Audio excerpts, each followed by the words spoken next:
ঈদের পরে আমরা যেহেতু ঈদ মিলন উৎসবের এই অনুষ্ঠান সিদ্ধান্ত নিয়েছি, এখানে হিন্দু, মুসলমান বা শিখ, ইসাই বিভিন্ন ধর্মের মানুষ যুগ যুগ ধরে বসবাস করে, কিন্তু অনেক সময় সন্দেহ বা অনেকের প্রতি অবিশ্বাস দানা বাঁধছে। তো আমরা মনে করি ইসলাম ধর্ম এই শিক্ষা দেয় যে পুরো মানব জাতি, সমস্ত ধর্মের মানুষ একই আদি পিতা আদম এবং হাওয়া থেকে সৃষ্টি হয়েছে। অতএব জন্মগত দিক থেকেও আমরা সকলের ভাই ভাই। হিন্দু আমাদের ভাই, আমরা হিন্দুদের ভাই, খ্রিস্টান, বৌদ্ধ সবাই আমরা ভাই ভাই, রক্তের সম্পর্কের। ধর্মীয় পরিচয় হয়তো আলাদা, এই অবিশ্বাসটা যাতে দূর হয় এই জন্যে আমরা এই মিলন মেলার অনুষ্ঠান করছি।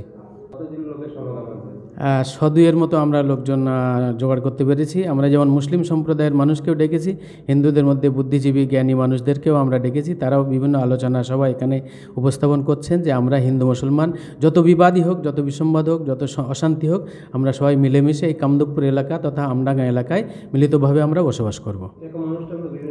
হ্যাঁ, এরকম অনুষ্ঠান বিভিন্ন জায়গায় হবে। আগামী 4 তারিখে আমরা রাজারহাটেও করব, জামাত ইসলামী হিন্দের পক্ষ থেকে। মোহাম্মদ আব্দুল আজিজ, জেলা সহকারী নাজিম বা সভাপতি। ঈদ তো একটা খুশির দিন, আর মুসলমানরা মূলত একটা মাস ধরে নিজেদের একটা সংযমতা পালন করে। এটা একটা ট্রেনিংটা কিসের না, একটা ভালো মানুষ হওয়ার জন্য ট্রেনিং, যাতে নিজে কম খেয়ে তুষ্ট থাকা, অন্যকে খেতে দিয়ে সন্তুষ্ট হওয়া, অন্যের দুঃখ দুর্দশায় নিজেকে ঝাঁপিয়ে ফেলা এবং অন্যের বেদনাকে মুছে দেওয়া, অন্যের মুখে খাবার তুলে দেওয়া, নিজেকে মিথ্যা থেকে বর্জন করা এবং অন্যের সম্পত্তি হরণ করা থেকে দূরে থাকা, এই সমস্ত বিষয় যে মানুষটা নিজেকে সংযত করে একটা মাস ট্রেনিং নেয়, আশা করা যায় ট্রেনিং যখন নেয় তখন পরবর্তী সময়ে সে নিজে সংযত হয়ে জীবনযাপন করবে। ফলে আজকের যখন আমরা দেশে দেখতে পাই যে যত রকমের অশান্তি ঘটে, তার মূল কিন্তু রয়েছে যে মানুষের সীমাহীন চাহিদা। এই সীমাহীন চাহিদা পূরণ করবার ক্ষেত্রে মানুষ নিজে স্বচ্ছ পথে ইনকাম করতে পারে খুব কম, তখন অবৈধ পন্থা অবলম্বন করে। আর অবৈধ পন্থা মানে অন্যের অধিকার হরণ করা। যখন অন্যের অধিকার হরণ করা হয় তখন একে অন্যের সঙ্গে একটা সম্পর্কের অবনতি ঘটা, অশান্তির পরিবেশ তৈরি করা, হানাহানি দ্বন্দ্বের পরিবেশ তৈরি করা হয়। তাই এই হানাহানি দ্বন্দ্বের পরিবেশ থেকে বাঁচতে গেলে সমাজের প্রত্যেকটা মানুষকে এরকম সংযত হতে হয়। ফলে একটা মানুষ যখন এরকম একটা অশান্তির পরিবেশ থেকে নিজেকে বাঁচানোর জন্য একটা স্বচ্ছ মানুষ হিসেবে গড়ে তোলে, এটা এর থেকে বড় আনন্দ আর কিছু নেই। ফলে এই আনন্দটাই আমরা শুধু একটা ব্যক্তি, সমাজে তো আমি একটা একক, আমার থেকে আরও সমাজে আমার হিন্দু ভাইরা আছে, খ্রিস্টান ভাইরা আছে, জৈন ভাইরা আছে, পার্সি ভাইরা আছে, তাদের সকলকে নিয়ে যে এই রোজাটা শুধু আমাদের জন্য নয়, এই রোজাটা সবার জন্যই ছিল। সবাই যদি এই সংযত জীবনটা যাপন করত, তাহলে আমরা প্রতিনিয়ত যে আমাদের দেশের মধ্যে হানাহানি, খুনোখুনি, যে অশান্তির পরিবেশটা আমরা দেখতে পাচ্ছি, এটা অচিরেই মিটে যাবে। এমনকি আমাদের যে জৈবিক চাহিদা, এই জৈবিক চাহিদার জন্য মহান সৃষ্টিকর্তা আমাদের জন্য একটা পন্থা বেঁধে দিয়েছেন যে আমরা আমাদের বৈধ স্ত্রীদেরকে, বিবাহ করা স্ত্রীদেরকে নিয়ে আমরা আমাদের জীবন অতিবাহিত করব। কিন্তু যখন আমরা এই বিবাহ বহির্ভূত যখন যৌনাচার করি, তখন সেটা হয় কারো মেয়ে, অথবা কারো বোন, কিংবা কারো মা, কিংবা কারো ফুফু, কিংবা কারো পিসি, মাসি, এরকমটা হতে পারে। তো এটা স্বাভাবিকভাবে আমাদের প্রত্যেকের একটা আত্মসম্মানে লেগে যাওয়ার ব্যাপার। আমরা অতীতের ইতিহাসগুলোতে যদি দেখি তাহলে দেখব যে এই সব কারণেই বিরাট বড় বড় কুরুক্ষেত্রের মতো যুদ্ধ সংগঠিত হয়েছিল। ফলে আমাদের দেশও এরকম সেন্টিমেন্টাল বিষয়গুলোকে ইস্যু করে আমাদের এই সংঘাতটা বাঁধানোর চেষ্টা করা হচ্ছে। এবং অন্যের সম্পত্তি যেমন হরণ করে নেওয়া, অন্যের ধর্মস্থানকে হরণ করে নেওয়া, অন্যকে জোর করে নিজের ধর্ম পালন করতে বাধ্য করা, নিজের রুচি অন্যের উপরে জোর করে চাপিয়ে দেওয়া, এবং আমি যেটা পছন্দ করি না সেইটা আমাকে জোর করে আমার দিয়ে করিয়ে নেওয়া, এই যে একটা প্রবণতা আজকে আমাদের ভারতীয় সমাজে প্রচলন হচ্ছে, এটা কিন্তু যাদের নাম করে করা হচ্ছে মূলত হিন্দু সমাজের জন্যে, কিন্তু হিন্দু ভাইরা এটা করছে না, করছে আমাদের দেশের খুবই মিনিমাম একটা পার্সেন্টেজ যারা আমাদের দেশকে শাসন করছে সেই শ্রেণী, তারা নিজেরাও হিন্দু নয়, এটা হিন্দুদের নাম করে তারা ব্যবসাটা করে যাচ্ছে। আদতে হিন্দু ভাইদেরকেই এখানে ঠকানো হচ্ছে, কারণ হিন্দু ভাইদের কোনো সংবিধানে এরকমটা নেই যে তারা নিজের ধর্মে অন্যের উপরে জোর করে চাপিয়ে দেবে, কারণ তারা খুবই একটা রক্ষণশীল ধর্ম, তারা নিজেরা নিজেদের পরিচ্ছন্নতাটা বজায় রেখে তারা ধর্ম পালন করে। কিন্তু এখানে আমরা দেখছি একদল অশুভ রাজনীতিবিদ তাদের নিজস্ব রাজনৈতিক ফায়দাকে ওঠানোর জন্যে তারা হিন্দু ধর্মটাকে বলি করে আর তারা তাদের ফায়দাটা উঠিয়ে নিচ্ছে। আর ইতিহাসে পচে যাচ্ছে কি হিন্দু ধর্ম।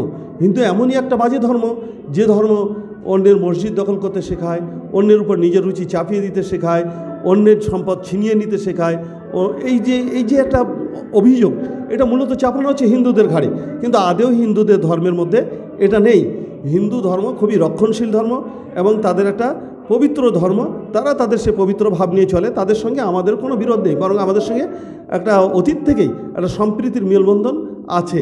তাই আমরা মনে করি জামাত ইসলামী হিন্দের পক্ষ থেকে যে রোজা মুসলমানরা পালন করলে আর মুসলমানরা যদি সংযত হয়ে জীবনযাপন করে তাহলে সমাজে শান্তি সম্পূর্ণরূপে বিরাজ করা সম্ভব নয়।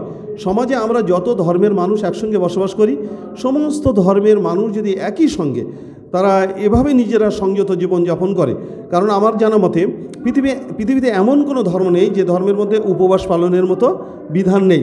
উপবাস পালনটা এজন্যই করতে হয় যে মূলত নিজের সীমাহীন চাহিদাটাকে কন্ট্রোল করে একটা সীমার মধ্যে নিজের জীবনটা অতিবাহিত করার শিক্ষা। আর আমরা যখন সীমার মধ্যে থেকে জীবনযাপন করব, কারোর অধিকার যখন হরণ করব না, কারোর উপরে আমরা অন্যায়ভাবে কোনো কিছু বলবো না, কারোর উপরে মিথ্যাচার করব না, তখন অটোমেটিকভাবে আমরা একে অপরের উপরে নির্ভর করতে পারবো, একে অপরের আমানতদারি পালন করতে পারবো, একে অপরকে আমরা বিশ্বাস করতে পারবো। তাহলে আমাদের সমাজ একটা মানুষের সমাজ তৈরি হবে, মানবতা আমাদের মধ্যে ফুটে উঠবে এবং আমরা শান্তিতে একে অপরের সঙ্গে বসবাস করতে পারবো। এই লক্ষ্যেই আমরা এই ঈদের আনন্দ অন্যদের কাছে পৌঁছে দিতে চাই যে আপনারাও আনন্দিত হন নিজেদের জীবনটাকে সংযত করে।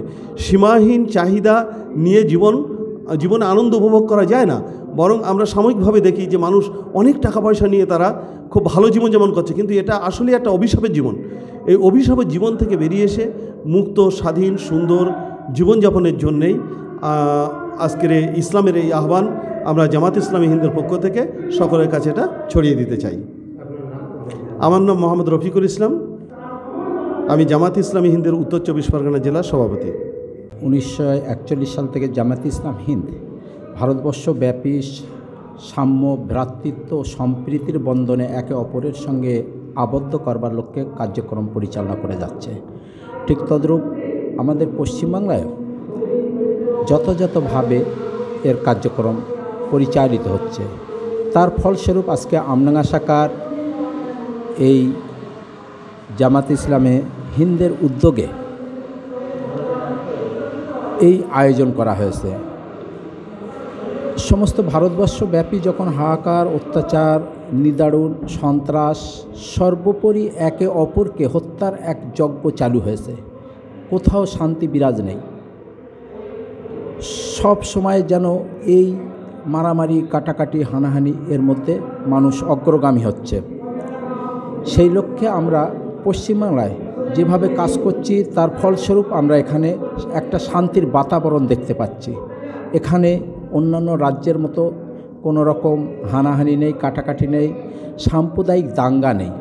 সর্বোপরি পশ্চিমবাংলাব্যাপী সম্প্রীতি বিরাজ করছে এবং আগামী দিনও এই বিরাজ আবহমান কাল ধরে প্রবাহিত হবে, এটা আশা রাখছি।